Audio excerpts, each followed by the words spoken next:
இந்த கூட்டத்தினுடைய தலைவரும் மாண்புமிகு பாராளுமன்ற உறுப்பினர் மருத்துவர் அன்புமணி ராமதாஸ் அவர்களே, பல்வேறு அரசியல் கட்சிகளினுடைய பொறுப்பாளர்களே, சமூக சங்கங்களினுடைய பிரதிநிதிகளே, உங்கள் அனைவருக்கும் தமிழ்நாடு குறவர் சங்கங்களின் கூட்டு நடவடிக்கைகளின் சார்பாக எங்களது வாழ்த்துக்களையும் வணக்கங்களையும் தெரிவித்துக் கொள்கிறோம். இம்மாதிரியான கூட்டங்களிலே கடந்த காலங்களிலே நாங்கள் அழைக்கப்படவில்லை.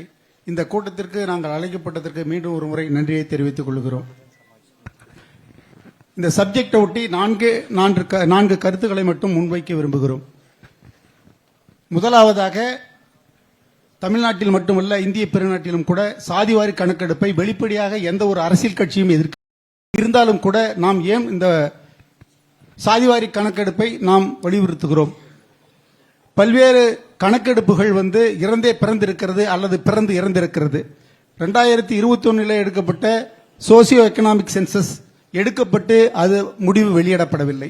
2020 குலசேகரன் கமிஷனுடைய அந்த ஆணையம் அமைக்கப்பட்டு அது செயல்படுத்தப்படவில்லை. எதிர்காலத்திலும் கூட கடைசி நிமிடம் வரை இந்த சாதிவாரி கணக்கெடுப்புக்கு பல்வேறு என்பது இருக்கிறது என்பதை நாம் கருத்தில் கொள்ள வேண்டும்.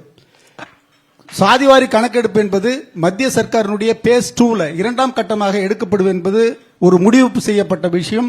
அது அந்த அரசியல் விவகாரங்களுக்கான அமைச்சரவை அதை இறுதிப்படுத்தி இருக்கிறது, ஒத்துக்கொண்டிருக்கிறது. கெசட் நோட்டிபிகேஷன் வந்துவிட்டது.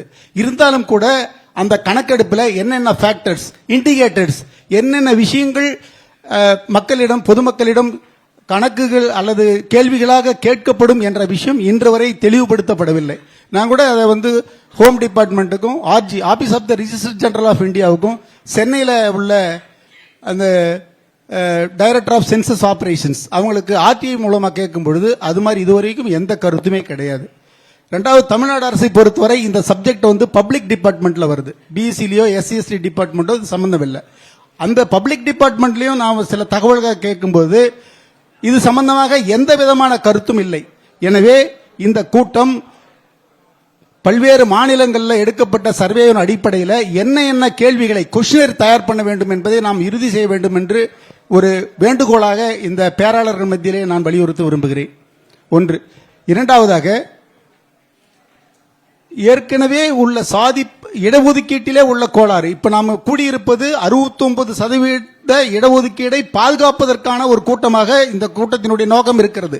ஆனால் தற்போது அமலில் உள்ள 69% இடஒதுக்கீடு அது சமூக நீதியை வலியுறுத்தி இருக்கிறதா, சமூக நீதியை பெற்று தந்திருக்கிறதா என்பதை உங்கள் முன்பு நான் பணியுடன் தெரிவித்துக் கொள்ள விரும்புகிறேன். உதாரணத்திற்கு, பிசியை விட எம்பிசிக்கு கூடுதலான இடஒதுக்கீடு கிடைக்கிறது என்று நாம் எல்லோரும் நம்பிக்கை கொண்டு இருக்கின்றோம். ஆனால் கடந்த ஆண்டு சட்டப்படிப்பு மாணவர்களுக்கான 3 ஆண்டு மற்றும் 5 ஆண்டு சட்டப்படிப்பு மாணவர்களுக்கு எம்பிசிக்கான கட் ஆஃப் 81.5, பிசி முஸ்லிமுக்கான கட் ஆஃப் 78.75, பிசிக்கான கட் ஆஃப் 79. ஆக பிசி முஸ்லிமோட ஒரு எம்பிசி மாணவனுடைய கட் ஆஃப் கூட. இது சமூக நீதியா? இந்த 69% பாதுகாக்கப்பட வேண்டுமா?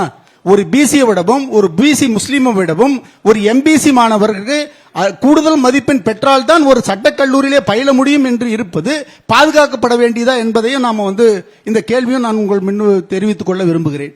இதை விட பிற பரிதாபமானது என்னவென்றால், கெடுவாய்ப்பாக எஸ்சிக்கு இதை விட கூடுதல் கட் ஆஃப் இருக்கணும். அவனுக்கு 83.5 இருந்தால் தான் ஒரு எஸ்சி மாணவன் பெற முடியும்.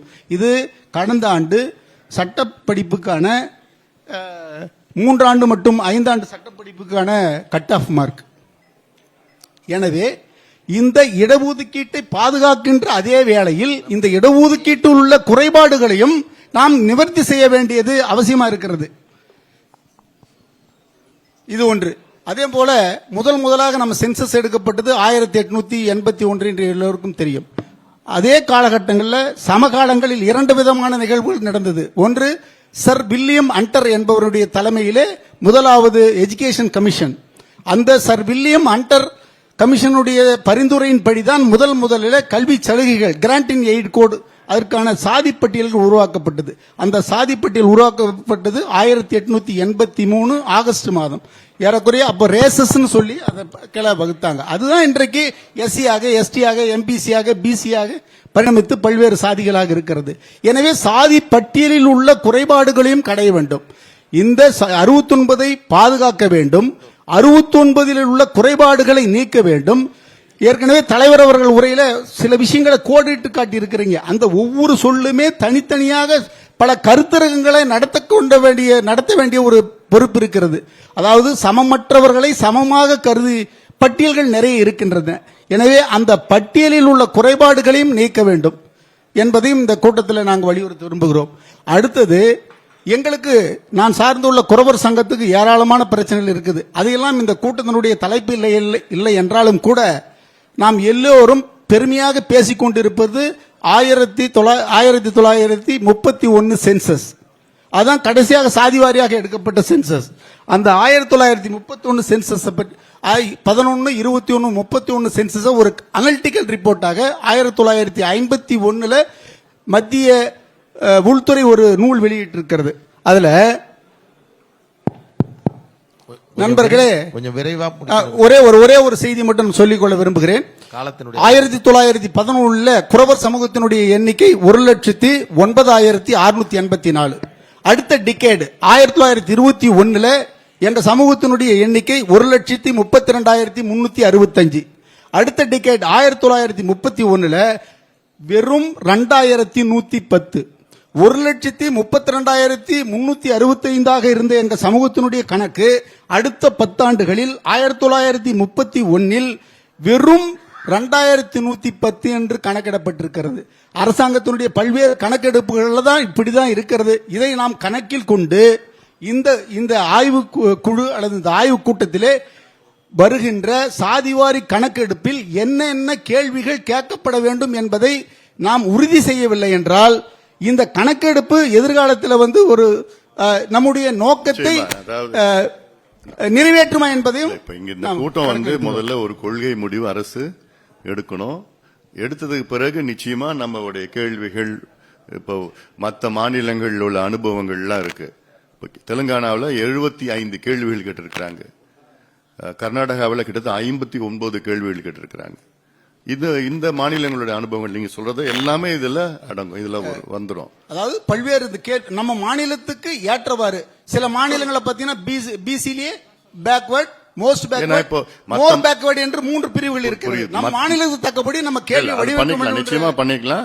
ஏன்னா மற்ற மாநிலங்கள்ல 50 விழுக்காடு இடஒதுக்கீடு தான், நமக்கு மட்டும்தான் 69 இருக்கு. அதுக்கேற்ப நம்முடைய கேள்விகள் எல்லாமே உறுதியா பண்ணிக்கலாம். நியாயமான ஒரு குறை. ஏன்னா அப்போ 1931 எடுத்த கணக்கெடுப்பு சென்னை மாகாணம். சென்னை மாகாணம்னா ஹைதராபாத்துக்கு கீழே, பெங்களூருக்கு கீழே, ஒட்டுமொத்த கேரளா, ட்ரவங்கூர் பகுதியும் மைசூர் மகாராஜா பகுதி 2 பகுதி இல்லாம மத்த எல்லாமே சேர்ந்துதான் சென்னை மாகாணம் இருந்தது. அப்போ எடுத்த கணக்கு வேற. இப்போ தமிழ்நாடுன்னு 56 அப்புறம் மொழி மாறியவன் பிரிஞ்சதுக்கு பிறகு இதுல தமிழ்நாட்டில் இருக்கிற சமூகங்கள், ஆந்திராவில் சில சமூகங்கள் மாறிடுது, கேரளாவுக்கு போயிடுச்சு, கர்நாடகாவுக்கு போயிடுச்சு. அந்த எண்ணிக்கையெல்லாம் இப்ப வேற விதமா இருக்கும். அதெல்லாம் உண்மையான இப்ப எடுத்தாதான் அது யாரு என்ன எப்போ எந்த முக்கியமான நமக்கு என்ன நிலையில் இருக்கிறாங்கன்னு தெரியணும். தெரிஞ்சதுக்கு பிறகுதான் அவங்களுக்குள்ளே முன்னுரிமை கொடுக்கணும். அதான் இப்போ ஒரு உதாரணம், இஸ்லாமியர்கள் இன்னைக்கு 3.5 விழுக்காடு ஒதுக்கீடு. அதுல 7 உட்பிரிவுகள் இருக்கு. ஷியா, சுன்னி, லப்பை, போரா இப்படிலாம் இருக்கு. அவங்களுக்குள்ளேயே வேற்றுமைகள் இருக்கு. 3.5 விழுக்காடு அதுக்குள்ளே வேற்றுமைகள் இருக்கு. அதுல யாருக்கு கிடைக்கல, யாருக்கு பின்தங்கி இருக்கிறாங்க, அந்த நிலையெல்லாம் தெரிஞ்சதுன்னா அதுக்குள்ளேயே அவங்களுக்குள்ள கொஞ்சம் உள் ஒதுக்கீடோ அப்படி ஏதாவது ஒண்ணு நிச்சயமா பண்ணலாம்.